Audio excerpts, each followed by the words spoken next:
Ai, bem, faz um bom tempo que nós não temos vídeos de leituras do mês aqui neste canal, mas hoje vamos resolver isso.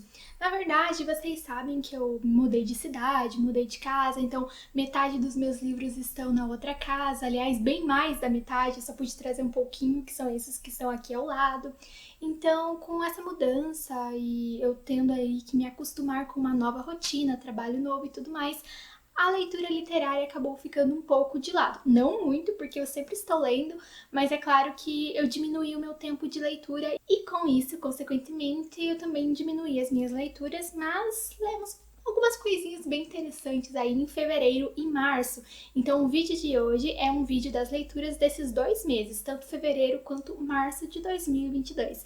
Sem mais enrolações, vamos lá! Bom, eu vou começar contando para vocês quais foram os contos que eu li, porque eu tenho lido muitos contos devido, sobretudo, ao clube de leitura do qual eu faço a mediação, que é o Clube Insólitos. Nele, nós só lemos contos de terror, contos aí de fantasmas, de mistério, enfim, contos que tenham justamente a temática insólita. E temos tanto a leitura de contos nacionais quanto de contos estrangeiros. A gente sempre procura ali mesclar, e todos os contos são escolhidos por meio de votação entre os integrantes do grupo, todo mundo sugere, então a gente sempre está ali conhecendo autores novos e trocando experiência. É um clube gratuito e se você quiser entrar, basta entrar em contato comigo pelo meu e-mail, que é este daqui. Também deixarei ali no primeiro comentário fixado.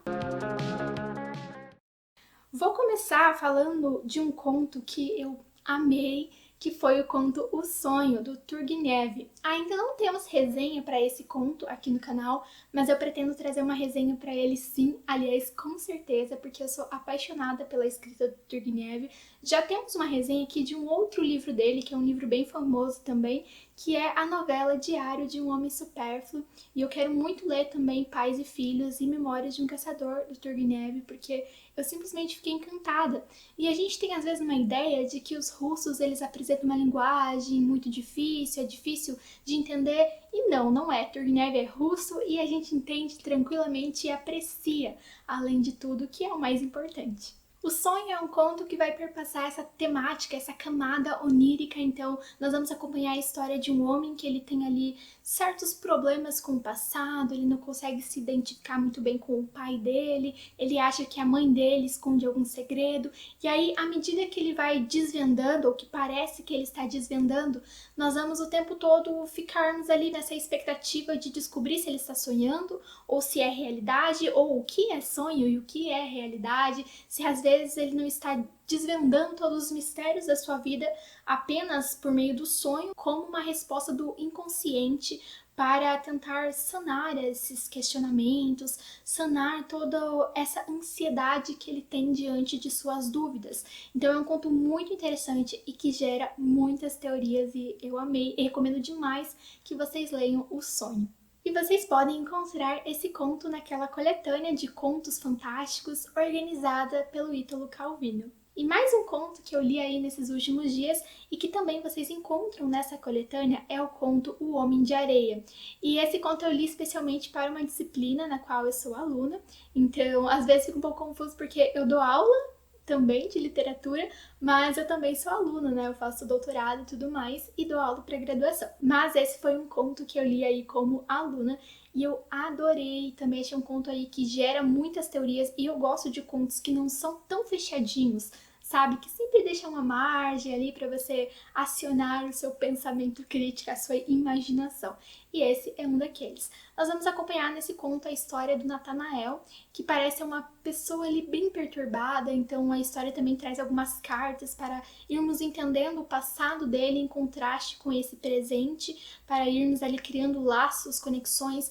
Então é bem interessante e desse conto já há resenha aqui no canal, então confiram lá a resenha de O Homem de Areia. Inclusive, o autor desse conto, ele é considerado aí um dos precursores da literatura fantástica, que é o E.T.A. Hoffmann.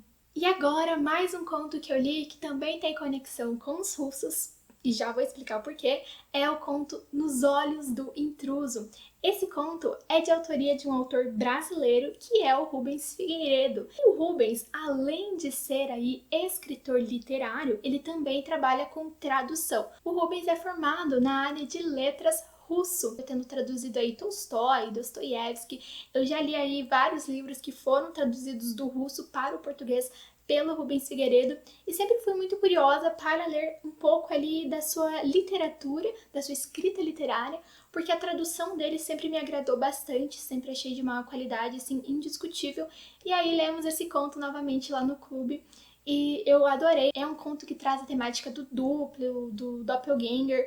Me lembrou bastante de William Wilson, do Edgar Allan Poe. Quem já leu, então, William Wilson e gostou, eu tenho certeza de que também vai gostar desse, porque nós vamos ter aquela mesma ideia de um cara que ele vai em um lugar onde ele não conhece ninguém e as pessoas começam a cumprimentar ele como se conhecessem, como se tivessem uma conexão com ele, e aí ele começa a se tocar que na verdade elas estão achando que ele é outra pessoa. E para terem confundido ele com outra pessoa, obviamente, essa outra pessoa deveria ser muito parecida com ele. Mas quem é essa pessoa? Então vai girar em torno dessa questão. Bem interessante esse conto também. E mais um conto incrível que lemos no Clube Insólitos foi o conto A Mão no Ombro, da Lígia Fagundes Telles. E infelizmente nessa semana tivemos aí a notícia da morte da Lígia. Com 98 anos, ela faria 99 anos agora, no dia 19 de abril de 2022. Então estava muito próximo do seu aniversário, que é muito triste também. Sem dúvida é uma grande perda para a literatura brasileira. Eu sou apaixonada pelos contos da Lígia, faz um tempão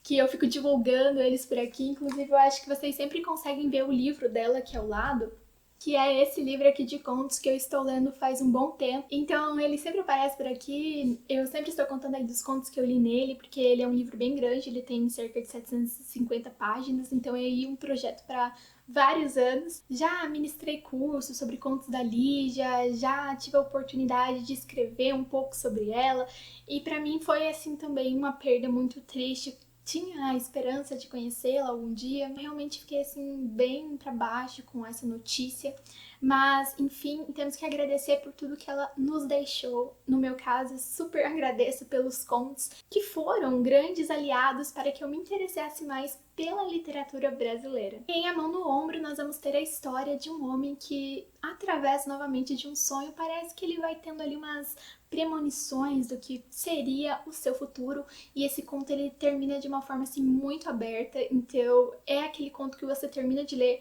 e você já quer ler de novo para você poder entender melhor e reformular ou formular suas teorias. Agora vamos para os livros inteiros que eu terminei de ler. Bom, o primeiro deles que eu vou mostrar para vocês foi este daqui, que é o livro Pauliceia Desvairada, do Mário de Andrade. Como vocês sabem, o mês de fevereiro foi aí um mês de comemoração dos 100 anos da Semana de Arte Moderna, que aconteceu, portanto, no ano de 1922, aqui no Brasil. E aí eu queria ler alguma coisa que me lembrasse um pouco dessa semana, não necessariamente algo que tenha sido escrito na Semana de Arte Moderna, conversado, falado sobre lá, mas algo que fosse de algum autor que fez parte ali da organização. Então eu escolhi esse livro do Mário de Andrade porque eu sempre soube que esse era um dos livros assim considerados obrigatórios para a galera de letras, mas eu não tive a oportunidade de ler durante a graduação. Então fui lê-lo e não gostei nem um pouquinho. O livro tem cerca de 80, 90 páginas, mas eu demorei para ler ele, aí foi uma leitura bem empurrada. Entendam que eu reconheço a importância do Mário de Andrade, da sua escrita, do seu estilo, a importância da Semana da Arte Moderna, mas enquanto leitora, a escrita dele não me cativou nem um pouco. Então é um livro que é escrito ali em forma de poemas, em alguns momentos nós vamos ter uns poemas que são mais narrativos, outros que são mais no estilo subjetivo, enfim. É engraçado que aqui no prefácio o Mário de Andrade já fala que alguns de seus amigos não entenderam o seu livro, outros não gostaram, então eu acho que eu faço parte dessa galera aí que não gostou. Mas é isso, se você gosta, está tudo bem, se você não gosta, também está. Mas o que eu acho que nós não podemos fazer é menosprezar o autor simplesmente por causa da nossa preferência literária. Outro livro aí que eu terminei nesses últimos tempos foi o livro The Canterbury Tales, nessa edição aqui da Penguin dos Estados Unidos. E este foi um livro aí que foi meio uma leitura nova, meio uma releitura, porque eu já havia lido alguns contos assim soltos do The Canterbury Tales, porque o escritor deste livro, Geoffrey Chaucer, ele é considerado o pai da literatura inglesa. Então, como eu fiz a faculdade de letras inglesas, é claro que eu já havia ouvido falar dele, já havia lido algumas coisinhas ali desse livro, mas não tinha lido o livro inteiro. E agora eu fiz a leitura do livro inteiro para poder trabalhar o livro com os meus alunos da disciplina de literatura inglesa da graduação de letras aqui da UTFPR, Universidade Tecnológica Federal do Paraná, onde eu dou aulas. E aí gostei muito, até me surpreendi, sabe? Porque eu não tinha uma lembrança de que o livro, apesar de ser tão antigo, ele tinha histórias tão divertidas. Então é claro que algumas mais divertidas, outras nem tanto, mas um livro interessantíssimo aí pra galera que gosta de literatura inglesa. Depois, outra leitura que eu fiz e também um trabalho, porque eu li esse livro aí para revisá-lo, então foi uma leitura bem atenta, porque como revisora, né, além de prestar atenção ali no conteúdo, na história, eu presto muita atenção na questão gramatical, de concordância e tudo mais, que foi o livro Era para Sermos Somente Amigos, da Nayara, e é o segundo livro que eu faço a revisão para ela. Espero que ela continue publicando mais, que ela continue escrevendo mais, e sempre fico muito feliz quando eu faço essas leituras de estilos literários que não são tão frequentes nas minhas listinhas literárias, como é o caso desse. E eu gosto também de ler coisas às vezes diferentes daquilo que eu já estou acostumada, então eu sempre fico muito feliz quando aparecem essas leituras aí pra mim. Então esse foi um livro aí que eu gastei vários dias lendo, porque como era uma leitura não apenas literária, mas também uma leitura de correção, então eu realmente me dedico mais à leitura dele. E também é um livro um pouco grande, aí tem mais ou menos umas 300 páginas. Os Contos da Cantuária também é um livro bem grande, tem acho que 600 páginas. Aí só Pauliceia Desvairada mesmo, que foi um livro bem curtinho mesmo, que eu me enrolei porque a leitura aí não estava indo. Mas de resto foram livros bem grandes, então por isso que eu acabei lendo menos.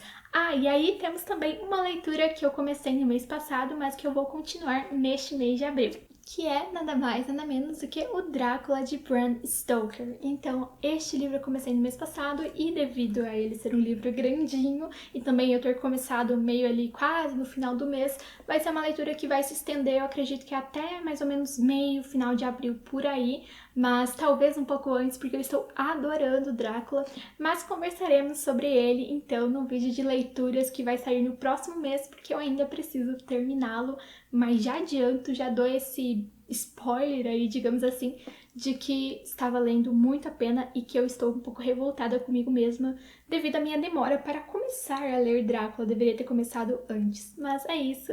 Espero que vocês tenham gostado do vídeo. Se já leram ou pretendem ler algum livro, algum conto dessa lista, contem-me ali nos comentários. Não esqueçam de se inscrever se ainda não forem inscritos e vejo vocês no próximo vídeo.